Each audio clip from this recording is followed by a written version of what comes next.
ఈ మధ్య కాలంలో మన ముట్లూరు ఈ ప్రాంతాల్లో జరిగిన కొన్ని సంఘటనల మీద ఈ ఊళ్ళల్లో ముట్లూరు కారంపూడిపాడు ఈ ప్రాంతాల్లో ఉన్న మన కాపు సంఘీయులందరూ కూడా కలుద్దామని చెప్పని రావటం, అందరినీ కలవటం జరిగింది. మొన్న ఆదివారం పూట ముట్లూరులో గణేష్ అనే కుర్రోడు అతని స్నేహితులు నారా కోడూరు ఏదో భోజనం చేయడానికి హోటల్కి వెళ్తుంటే ఎదురుకు వస్తున్న కుర్రోడు రెండు బైకులు కూడా ఆ రోడ్ లో లైట్ ఫోకస్ కి ఎదురుబడి కొంచెం తగలడం వలన ఒకరొకరు మాట పెరిగి అరుచుకున్నారు. వీళ్ళు నారా కోడూరుకి వెళ్లి హోటల్కి వెళ్లి భోజనం చేసి తిరిగి వస్తుంటే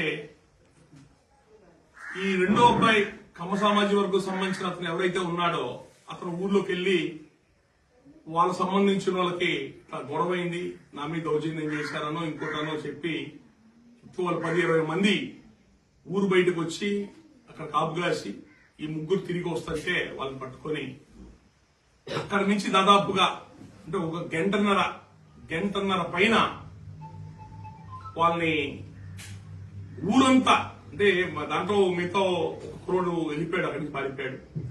మిగతా ఒక ఇద్దరు ఎవరైతే ఉన్నారో గణేష్ అనే కుర్రోడు కాపులబ్బాయి, ఇంకో బీసీ కుర్రోడు ఇద్దరిని ఊరు మొత్తం గంటన్నర 15-20 మంది కలిసి కొట్టడం, బలవంతంగా వేరే బైక్ ఎక్కించుకొని కిడ్నాప్ చేసి తీసుకెళ్లే ప్రయత్నం చేయటం, రాత్రి అర్ధరాత్రి పూట అవడం వల్ల ఎవరికి తెలియదు ఊళ్ళో జరిగిన సంఘటన ఏం జరిగిందో.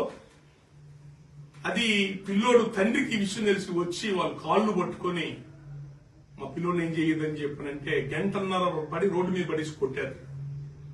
ఇది ఇక్కడ ముట్లూరులో ఉన్న కాపు సంబంధించిన వాళ్ళు తెలిసి రెండో రోజు ఉదయం వీళ్ళ ఆవేశంతో వాళ్ళకి అడ్డం పట్టడం, వాళ్ళని మళ్ళీ 2 దెబ్బలు కొట్టడం, వాళ్ళని ఒక 5-6 కొట్టడం జరిగింది.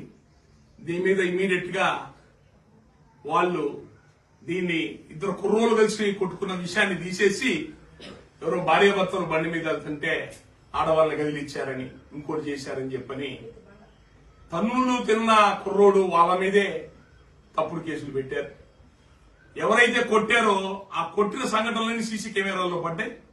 ఆ సీసీ ఫుటేజ్ వాటన్నిటితో పాటు దెబ్బలు తగిలిన అబ్బాయిని హాస్పిటల్లో చేర్చి ఆ కేసు పెడితే అసలు మెయిన్ ముద్దాయి కళ్యాణ్ ఆ పేరుని తప్పించారు. అతను అమెరికాకి ఏదో పోతున్నాడంట నెలాఖరులో, అందుకోసం అతన్ని దాంట్లోంచి తప్పించారు.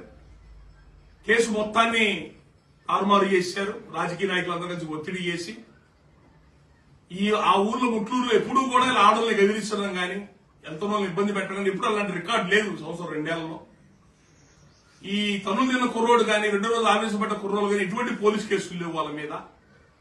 వీళ్ళ మీదేమో తప్పుడు కేసులు బనాయించారు.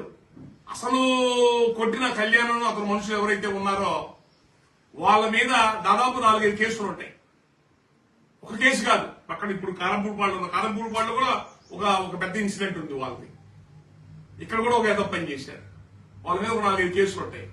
వాళ్ళేమో నిజాయితీ పనులు, వీళ్ళేమో ఏ కేసుల్లోనేమో తప్పుడు ఆడవాళ్ళని కదిలించారని చెప్పని రాజకీయ నాయకులు ఒత్తిళ్లు వీటి వల్ల మళ్ళీ పోలీసు వాళ్ళు ఇక్కడ కాపు కుర్రోల మీదే తప్పుడు కేసులు బనాయించారు. ఇది మరి కాపు సామాజిక వర్గం అంతా కూడా పవన్ కళ్యాణ్ గారు చెప్పారనో ఇంకోటనో మంచి పరిపాలన రాష్ట్రానికి రావాలని చెప్పనో మొన్న ఎలక్షన్స్ లో నిలబడి ఓట్లేసింది, జగన్ తో పోరాడింది ఈ కమ్మ సామాజిక వర్గంలో టీడీపీ వచ్చేది అవమానాలు పొందడానిక. ఏదో కారంపూడిపాడులో ఉన్నాం.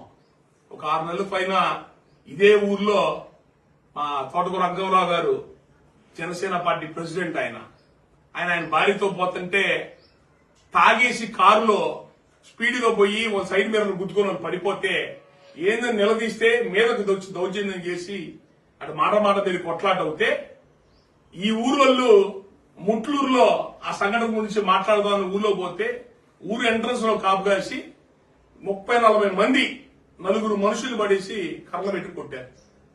దీని మీద ఒట్టికూరు స్టేషన్ లో కేసు పెడితే మాకినేని పెద్దరత్తయ్య గారు, అలపాటి రాజా గారు, మా జనసేన పార్టీ పేరుతో తరించే మహానుభావులు కొంతమంది పెద్దలు అందరూ కలిసి పలుసారి చెప్తారు కేసు వదిలేసేయండి అని చెప్తున్నారు.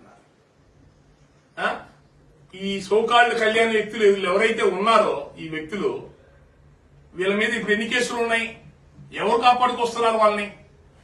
మా కులపోడనే ఆలపాటి రాజా వీళ్ళందరూ వాడిని. ఇప్పుడు పోలీసు వాళ్ళకి ఎన్ని ఫోన్లు వెళ్ళినాయి, వాళ్ళు మీ కేసులు లేకుండా చేయండి, రాజీ చేయండి అని చెప్పని.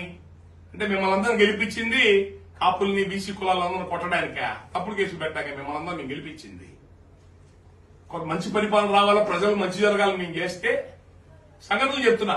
సొసైటీకి సంబంధించిన యూరియా బస్తాలు ఉంటే తలాలు బాగా తీసుకుపోయారు.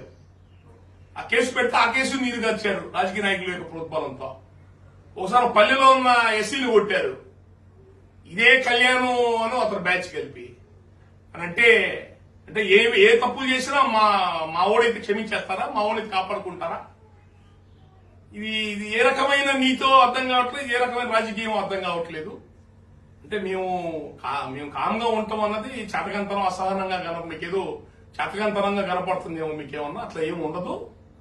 రేపు పెద్ద ఎలక్షన్ దాకొద్దు, లోకల్ బాడీ ఎలక్షన్స్ లోనే మీరు మీ కూటమి ప్రభుత్వానికి, మా తెలుగుదేశం పార్టీ ప్రభుత్వానికి, ఆయనకి సేవ చేస్తున్నా మా పవన్ కళ్యాణ్ గారు 15 ఏళ్ళు సేవ చేస్తానన్నారు కదా. మరి ఆయనకి ఇలాంటి విషయాలు ఎన్ని దృష్టి తీసుకెళ్లినా కూడా ఆయన నాకు తెలియదు అన్నట్టు మొహం పక్క తిప్పుతాడు. నిద్రపోయేవాళ్ళని చెప్తాం కానీ నిద్రపోతున్న నటించే వాళ్ళు ఏం చెప్తాం మేము? ప్రతి ఊర్లో ఇదే అణిచివేత, ప్రతి ఊర్లో ఇదే గొడవలు, తప్పుడు కేసులు, రాజకీయంగా ఇబ్బంది పెట్టడం. అంటే మీ కాపులం అందరూ జనసేన కార్యకర్తలందరూ గొడ్డు చాకిరి చేసి జగన్ అనే ఒక నియంతతో పోరాడి మిమ్మల్ని గెలిపించింది ఇలాంటి కేసులకే. నేనే చెప్తున్నాను కదా సంఘటనలు. కరపూడిపాడులో ఒక సంఘటన, ముట్లూరు 2-3 సంఘటనలు, అన్నిట్లో కమ సమాజంలో కళ్యాణాలు మనుషులే. అవి మీకు కేసులు ఉన్నాయి. ప్రతి కేసులో ఏదో రాజకీయ నాయకులు ఏదో ఒక వాళ్ళ కేసుకొచ్చి కాపాడుతున్నారు. తప్పు పనులు చేయటం, స్టేషన్లో రాజీలు చేసుకోవటం, ఎక్కడ పేపర్లో ప్రెస్లో ఎక్కడ రానికుండా చేయటం. ఇప్పుడు నేను ఈ ఊళ్ళోకి వచ్చిన తర్వాతే ఈ మాత్రం విషయాలు తెలుస్తున్నాయి. మన ఇప్పుడు ఈ కుట్రలు ఎవరైతే తనులు తిన్న కుర్రోడు వాళ్ళ తాలూకాలు ఎవరైతే ఇంటికి వచ్చి వాళ్ళు చెప్పేదాకా నాకు మీడియాలో కనపట్లా, తొక్కి పెడుతున్నారు మీడియాలో అన్ని విషయాల్ని. అదే ఉంటే జనసేనను టీడీపీ వాళ్ళందరూ కలిసి పని చేసుకోవాలా, మనం ఇట్లాంటి బయటపడకూడదు. ఏది తాగేసి ఇష్టం వచ్చిన మనుషులు కొట్టడమను, అర్ధరాత్రులు అపరాధులు కొట్టడం, రాజీ చేసుకుందాం, బయటపడకూడదు, కలిసి ఉండాలని చెప్పి మాట్లాడటం. ఇవేమి మీరు అధిష్టానానికి తెలీదా? చంద్రబాబు నాయుడు మా పవన్ కళ్యాణ్ గారికి ఆయనకి ఏం పట్టలేదండి, వదిలేయండి. చంద్రబాబు నాయుడు గారు, లోకేష్ గారికి ఏం పట్టవా ఈ విషయాలు? మీరు ఇట్లాంటివి మీ ఓళ్ళు మా ఓళ్ళు కదా అని మీరు ఇట్లాగే అచ్చోసిన ఆంబోతుల్లా ఊళ్ళ మీద ఇలాగే వదిలేసి ఊరుకుంటే మాత్రం చాలా భారీ మూల్యం చెల్లించుకుంటారు, చాలా ఇబ్బంది పడతారు కూడా. మీరు ఇబ్బంది పడతారు, రేపు లోకల్ బాడీ ఎలక్షన్స్ లో ఇబ్బందులు పడతారు. మీరు ఈ కూటమి ప్రభుత్వం ఇబ్బంది పడుతుంది. దయచేసి కాపుల సహనాన్ని పరీక్షించొద్దు, అది మా చేతగానితనం కాదు. కొన్ని విషయాల్లో ఓర్చుకొని ఉంటున్నాం. కాపు కార్పొరేషన్ నిధులు లేవు. మొన్న ఎవడో సమాచార హక్కు కింద పెడితే ఎన్నో రూపాయలు ఉన్నాయట కాపు కార్పొరేషన్ దాంట్లో అకౌంట్ లో. నవ్వుతాడు ఎవడన్నా వింటే ఇట్లాంటి విషయాలను వింటే. కాపు కార్పొరేషన్ నుంచి రూపాయి లేదు సంవత్సరాల నుంచి మీ దగ్గర నుంచి. మాకు వేరే సంబంధించిన అవకాశాలు లేవు. అన్ని రకాలుగా ఇబ్బంది పెడుతున్నారు, నిర్వీర్యం చేస్తున్నారు, టార్గెట్ పెట్టి చేస్తున్నారు మీ టీడీపీ వాళ్ళు కాపుల్ని, జనసేన కార్యకర్తల్ని. 30% ఉన్నాయి అన్నారు నామినేషన్ పోస్టులు, 3% ఇచ్చారా? ఇప్పుడు లోకల్ బాడీ ఎలక్షన్స్ చూడాలా, అది మరి 3% అవుతుందో 2% అవుతుంది. ఇవన్నీ కూడా చూస్తున్నాము. ఎవరు అమాయకులు లేరు ఇక్కడ.